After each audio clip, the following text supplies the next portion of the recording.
Hey, welcome back YouTubers to another hashtag TTH Build review. So, a little different as you can see, judging by what's in front of the camera today. Um, Let me dive right into it. So, those of you that are following my channel, I thank you once again. I see I'm creeping over the 400 plus subscriber mark, hoping to hit 500 soon. My recent video was the build review of the Opel Blitz over there from Cobi.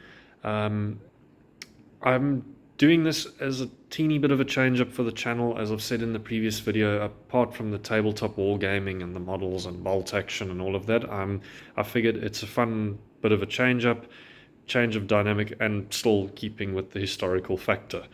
So, as I said in my previous video, I would start doing occasional Lego World War II, Cobi Lego, whatever you want to call it, build showcases and reviews. Due to the country I'm in, it is not super easy to get my hands on Lego World War II. Cobi Lego is such, and any military Lego kit that you can find out there. And if it is possible, price-wise, it's going to be a bit expensive. The joys of having a very strong currency. Go check it out, guys. So those of you that followed the last video, that's the Cobi Lego, if I can say Lego, but yeah, Cobi Opel Blitz World War II construction truck kit. And it fits brilliantly, I must say. I was a little worried it was going to be rather large, but no, its scale is perfect. There's some ammo crates I've added in the back. I've got a German minifig next to it. Yeah, it's a brilliant kit. First of many. The next kit I was going to showcase is this one, also from Cobi. Quite sizable when you think it's one of the smaller tanks, P38.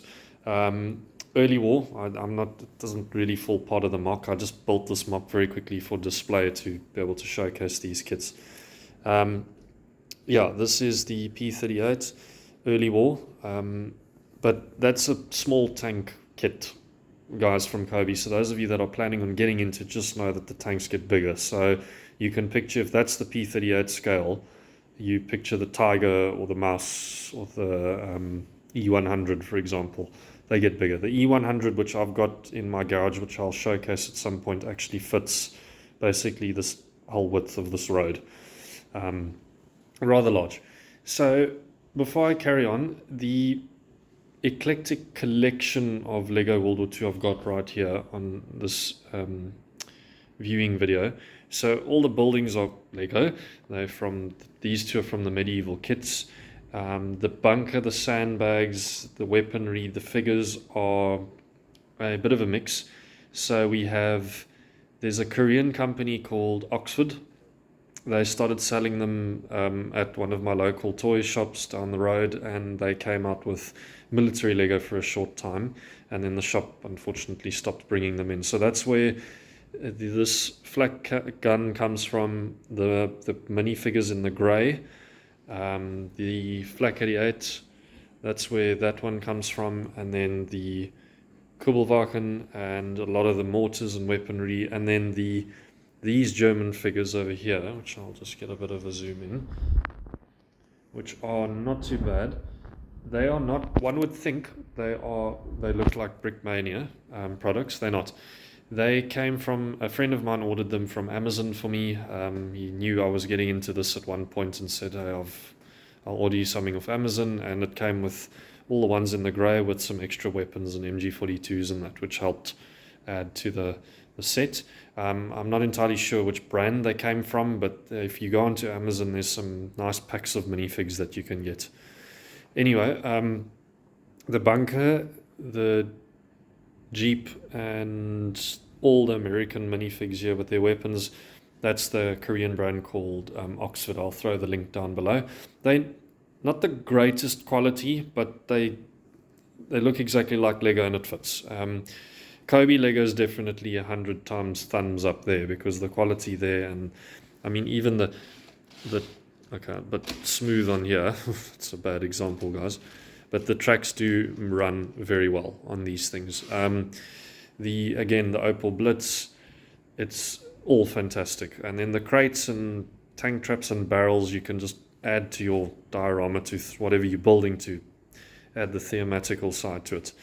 Now the Stewart tank over here is from a company called Sluban. They are on Takealot right now, and Amazon, and a few other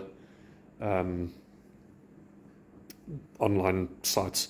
They're actually not bad. I discovered them when I bought the Stewart tank and the German Panther kit, but it's a 2-in-1. You can either build the Panther or the Jag Panther. I built the WW2 Panther, which I'll do in another video. As I said, guys, this display is very small, and if I have my entire vehicle collection of World War II Lego, it's going to clog it up, because I've even got a Dragon wagon with a Sherman, and that thing is basically the length of the road. So anyways, so that's a Sluban kit, also not bad at all, quite nice to put together. The design's a bit, not 100% accurate, but it works. And also what's nice about these, can I call them Lego World War II companies? I don't know, but these types of military Lego companies is when they give you a kit, they give you a lot of spares in terms of weapon racks. I mean, the Korean brand Oxford, in each kit they give you a weapon rack of German weapons, Russian and American. So I've got a whole lot of spares of MG, the 30 cal MGs, the Thompsons, the rifles, German MG42s, and some of the Russian heavier MGs. So it's quite nice. You do get quite a variety. So I just did a basic mock layout here of an American patrol. I mean, this is after D-Day, and they're about to get, they've stumbled into a town with a whole lot of heavy German units, and well, you can guess what's going to happen. But yeah, so I'm going to, just due to space, I'm going to have to deconstruct this whole thing and pack it away for a time, but then I will just do one review at a time of each of the vehicles that I have.